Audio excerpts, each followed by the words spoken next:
એટલે ઘરની જ વાત કરું છું ને.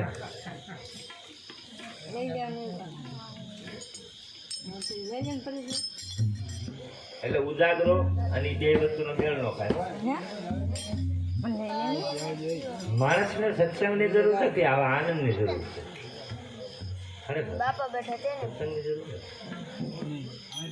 પણ જગ્યાનો પ્રસાદ નહીં ને,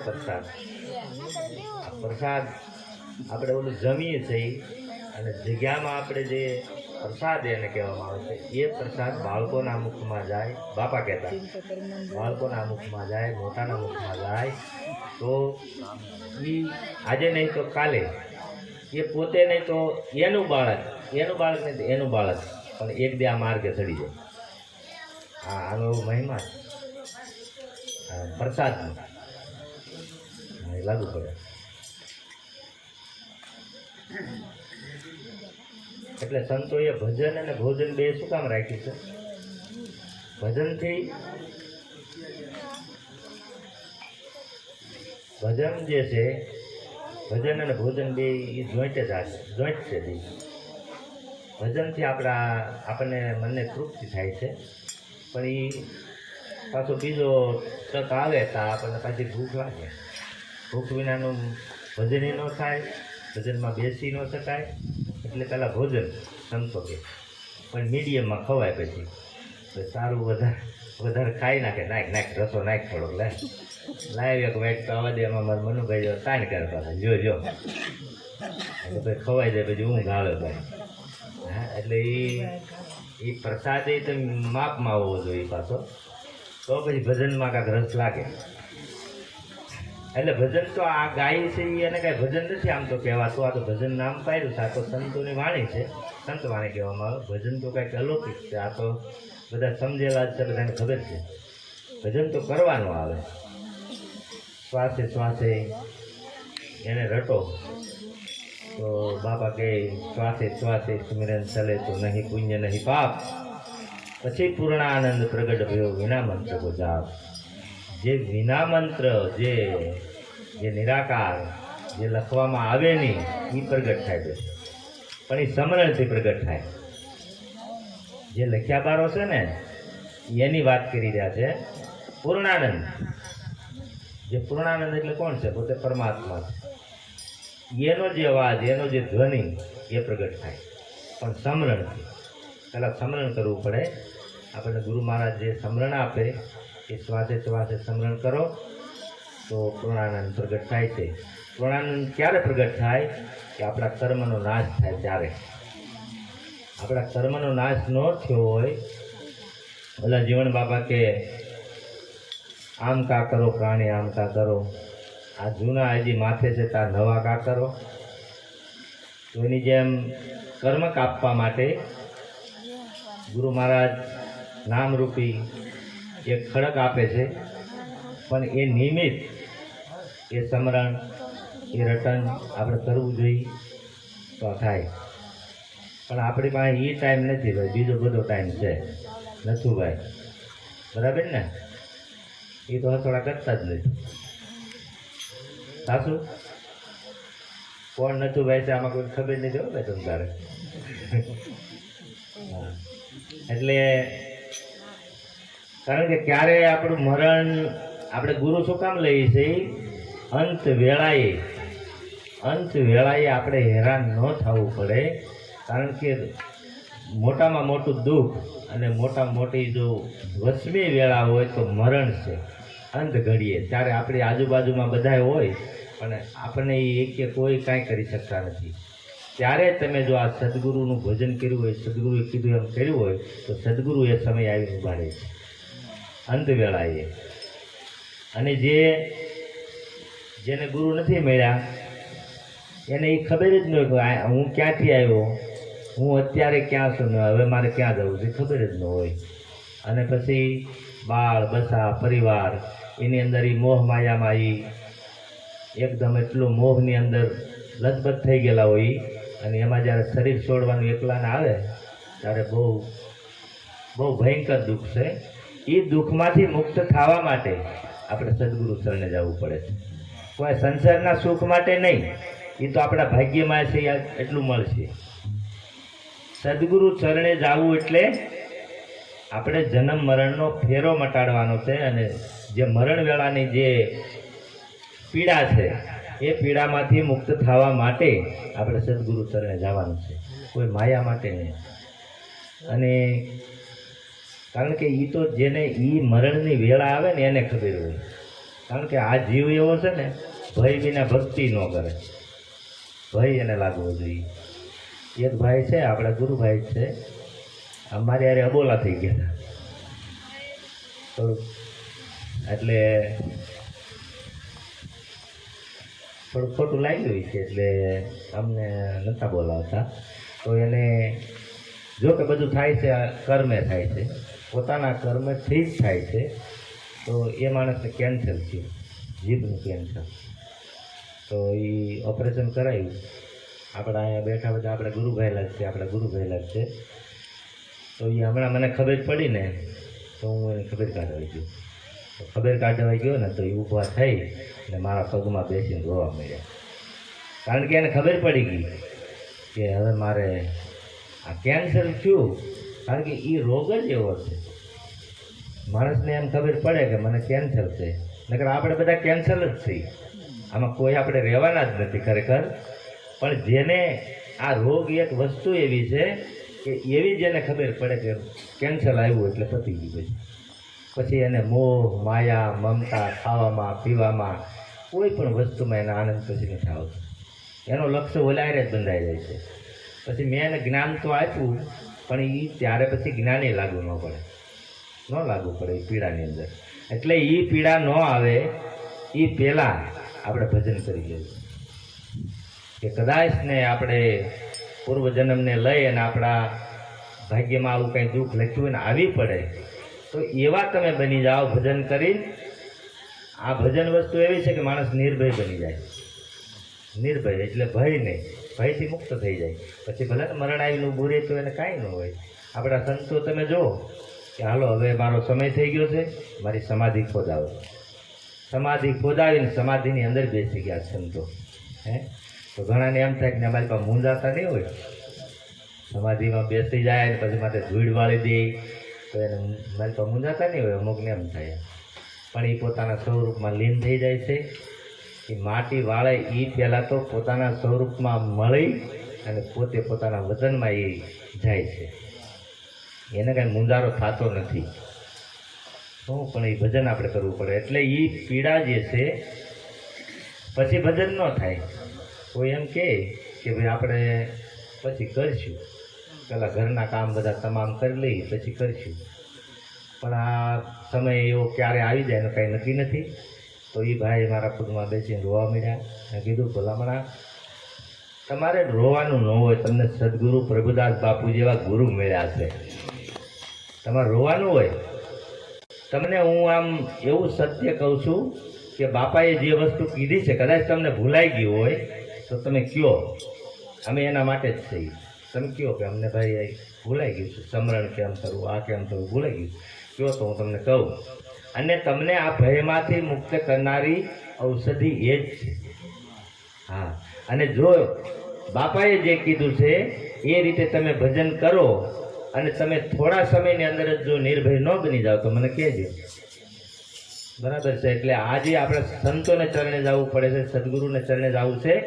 આ નિર્ભય બનવા માટે, ભયમાંથી મુક્ત થવા માટે આપણે પહેલાં ક્યાં હતા, અત્યારે ક્યાં થઈ અને પછી ક્યાં જવું એની ખબર નથી. એ સદગુરુ ચરણે જઈએ તો આપણને ખબર પાડે. પણ એ આપણને નક્કીપણું થતું નથી. કેમ નક્કીપણું નથી થતું? કે ગુરુ મહારાજે જેમ કીધું છે એમ આપણે કરતા નથી. એટલે એણે જેમ કીધું છે, અથવા તો ગુરુએ કીધું છે કાંઈ અને સમજાય છે કાંઈ, આવું પણ જાણવા મળે છે ઘણી જગ્યાએ. એટલે રવિ સાહેબે કીધું છે, કીધું કશું સમજ્યા કશું, આંખનું કાજળ ગાલે ઘસ્યું. હવે આંખની અંદર કાજળ લગાવે તો આંખ ખરે અને આંખ સુંદર લાગે. પણ એ કાજળ અહીંયા ગાલે લગાડી નીકળ્યા હોય તો બધા શું કહે કે આ ગાંડો થઈ ગયો છે, બેન લગાડી નીકળે કાંઈ ગાંડી થઈ ગઈ છે, આ એ બધું લગાડી નીકળી છે. પણ આંખમાં લગાડેલું હોય તો એમ સદગુરુ પાસે સમજ્યા હોય પણ આપણે કઈ સ્થિતિમાં ત્યારે હોઈએ કેમ સમજ્યા છે કે નથી સમજ્યા, તો આપણા એવા કોઈ જાણકાર ભાઈલા હોય એની પાસે જ એવો આપણે ભાવ વ્યક્ત કરવાનો, એટલે એ આપણા કલ્યાણ માટે છે. કારણ કે જો આ જગતની તમામ જાયદાદ જાગીર જે કાંઈ છે એમાં બધાનો ભાગ છે, પણ જે ભજન કરો ને એમાં કોઈનો ભાગ નથી. એ ભજન પોતાને જ કરવું પડે છે અને પોતે જ કરી અને પોતાને કરવાનું છે. એટલે ભજન કરવું જરૂરી છે.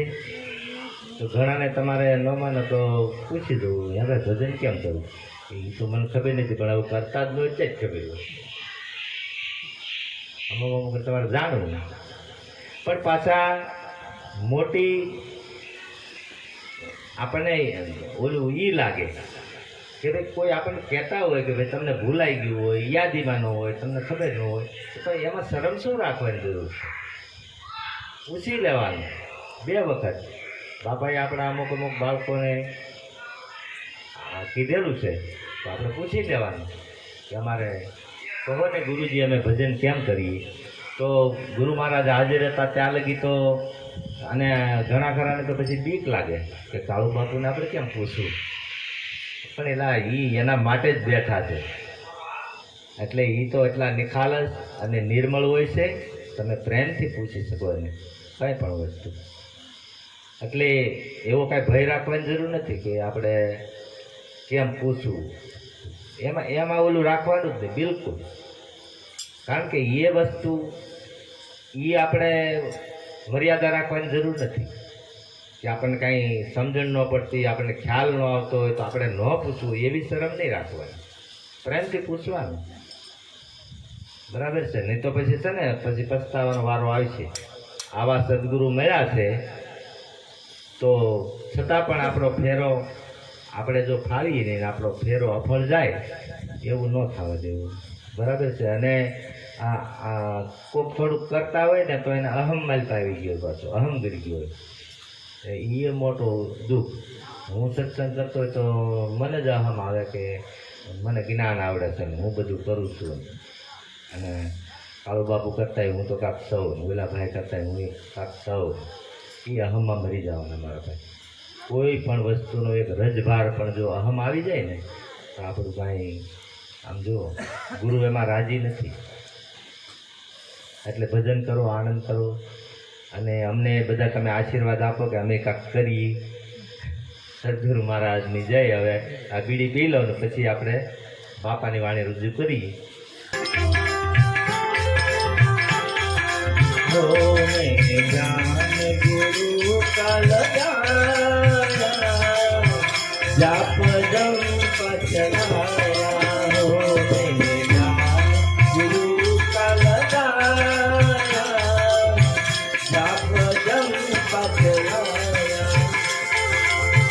મે નોયા દે મોતી.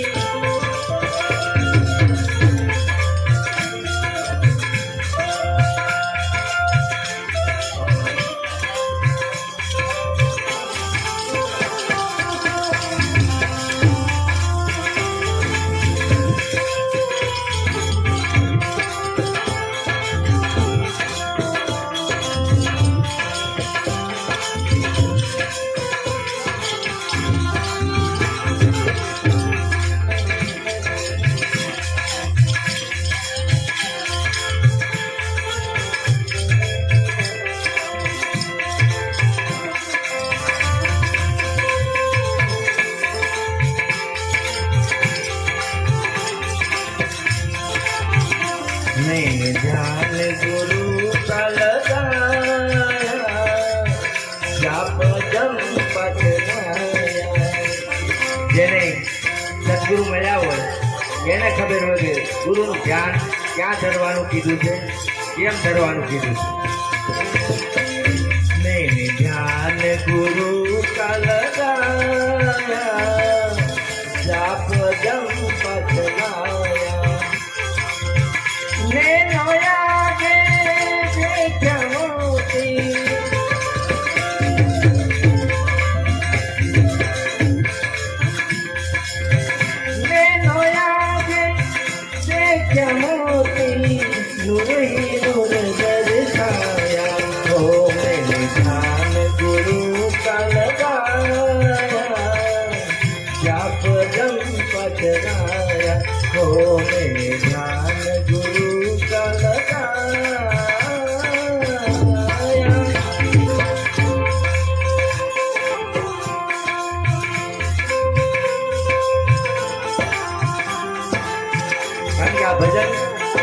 બધી ધારવાનું છે, આપણે બધાને ખબર પડે આમાં કે બાપા શું કહી રહ્યા છે.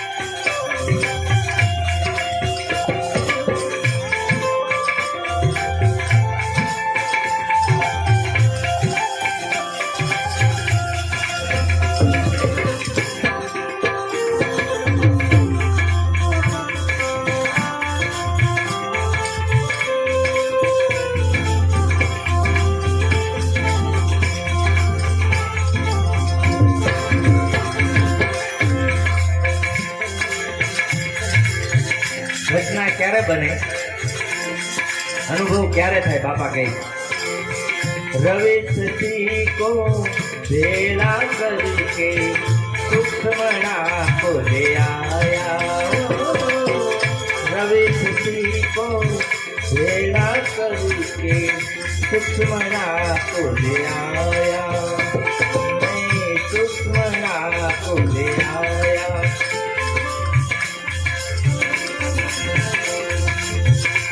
सुखमणा मार गए सुरती दौड़ी गगन घर को जगाया,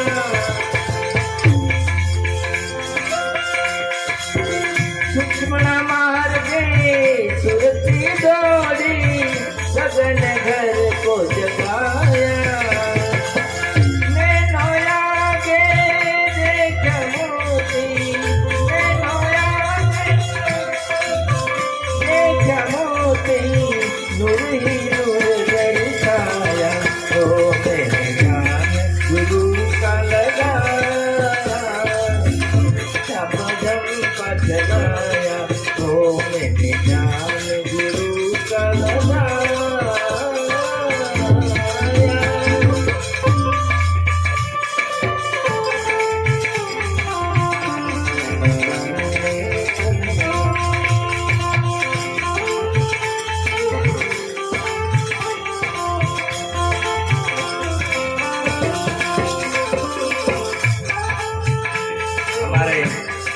અહીંયા માતાજીઓ આવ્યા છે,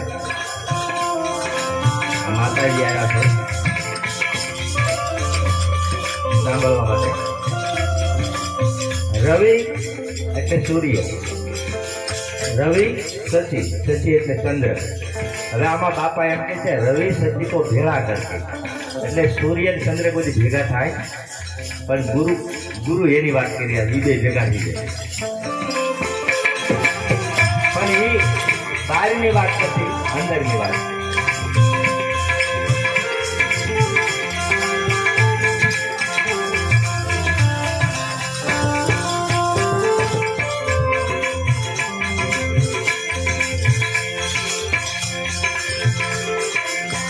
मन फिर करके पवन खींचके सुरती का दौर चलाया, मन फिर करके पवन खींचके सुरती का दौर चलाया.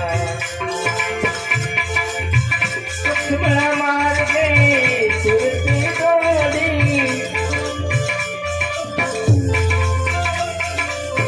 सुखमणा मार गए सुरती दौड़ी गगन घर को जगाया.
बिजली का चमकार हो के घंटड़ी नाद सुनाया बिजली का चमकार हो के ધ્યાન ની અંદર જેમ આકાશમાં ઘટાતો વાદળ જામી ગયું હોય અને એમાં વીજળી ચમકતી હોય બાપા કે એવા ચમકારા થાય છે અંદર વીજળી કા ચમકાર હો કે ઘંટડી નાદ સુનાયા ઘંટડી નાદ સુનાયા તો श्वेत मोती की वर्षा हो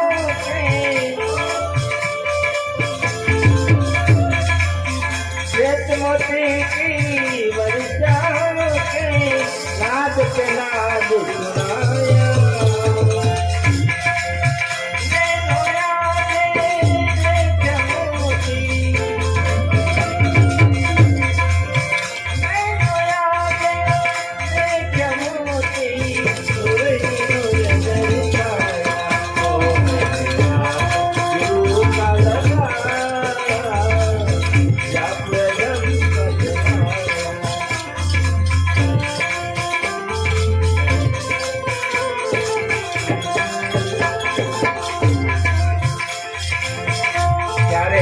બાપા કહે છે બાહિર ગુરુ ભીતર ગુરુ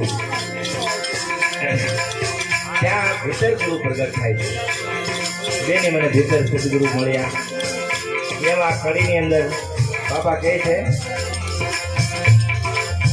સુરતી ગુરુ મેં દિન કરકે મન को मगन बनाया सुरती गुरु ने लीन करके मन को मगन बनाया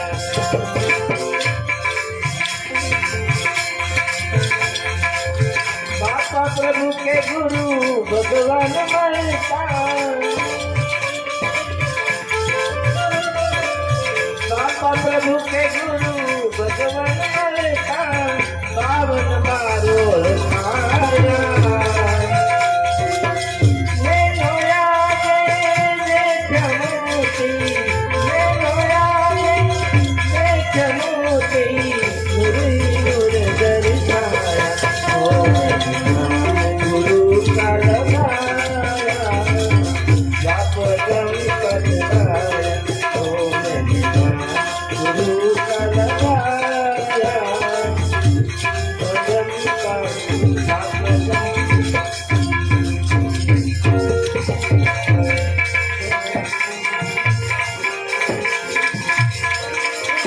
આજે ઉપાધિ છે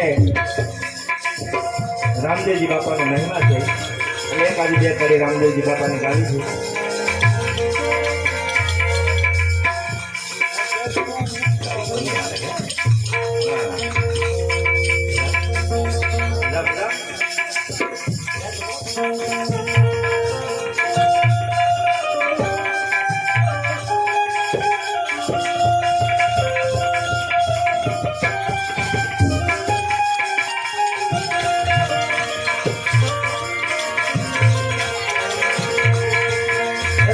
घड़े रूप बतावजो करू धूपेणु लईने धूप हे राम घड़े रूप बतावजो करू धूपेणु लईने धूप अवर देवना तो दीवा बनाई रामदेव ज्योत स्वरूप अवर देवना दीवा बनाई रामदेव ज्योत स्वरूप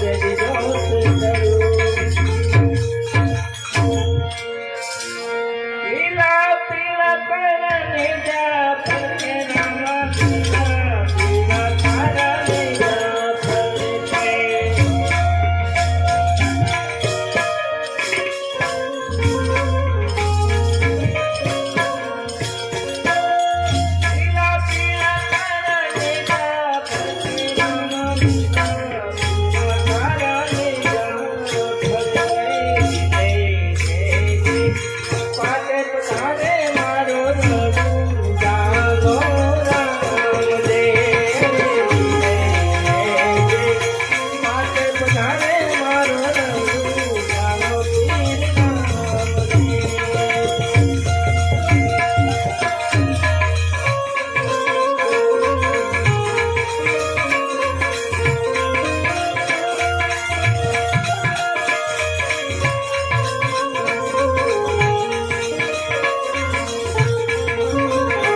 જાઉં છું. હાલો અત્યારે કોઈ પણ મંદિરે આપણે જઈએ આંધળાને લઈ, કોઈને આંખો આપે જ મને કેવું. પણ સંતોની વાણીમાં કીધું હોય કાંઈ અને સમજીએ છીએ કાંઈ. જ્યાં લગી તમે આત્મ તત્વને નિહાળ્યો નથી ત્યાં લગી આપણે આંધળા થઈ. બી પીરું નહીં, તમે પીરું એટલે ગુરુ ચરણે જાઓ ને તો આંધળાને આંખ મળે. તમે બ્રહ્મને જોતા થઈ જાઓ, એને નિહાળતા થઈ જાઓ. આ ગુરુ દરબાર એ છે, એ આંધળાને આંખ્યું. આપણે તો ઓલી આંખ્યું કહીએ એ નહીં. પાંગળાને પગ આપે એટલે જે પાંગળો એને ખબર છે કે મારે એ માર્ગે જવું, કઈ રીતે હાલવું, એને સતનો માર્ગ બતાવે, એ પાંગળાને પગ આપ્યા છે. પણ આપણે ઓલું પકડી જઈ રહી કોઢિયા છે, જાત જાતનો અહંકાર, અભિમાન અને અંદર જાત જાતની વસ્તુ ફરી મારું નામ ન લેવાય એવું, એને કોઢિયા કીધા. બોલા કોઢિયા નહીં. એ આશરે જો પડી જાય સદગુરુને તો એ કોઢ મટી જાય. સાચો કોઢ એ છે.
અંતમાં કહું તો પીરે ઈ જ છે, ગુરુ એ જ પીર છે, બીજા કોઈ પીર હોતા નથી.